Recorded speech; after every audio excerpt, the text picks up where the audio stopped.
Hello guys, in this video I am going to show you how to add the giphy to your GIF created on the Momento application.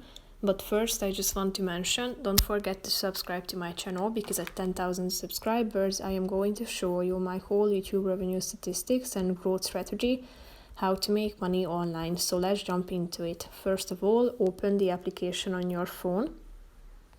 After that, you should tap on a picture you want to edit, then slide to the right side of the screen till you find the giphy button, tap on it.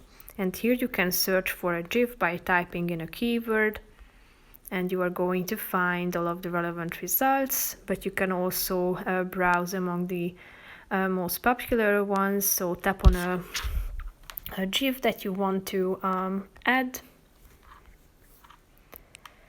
and in a few seconds you will be able to add it to your GIF. Here it is. If you are done, tap on the save button down below to save your GIF. So that's pretty much it for this video, guys. See you in the next one. Bye bye.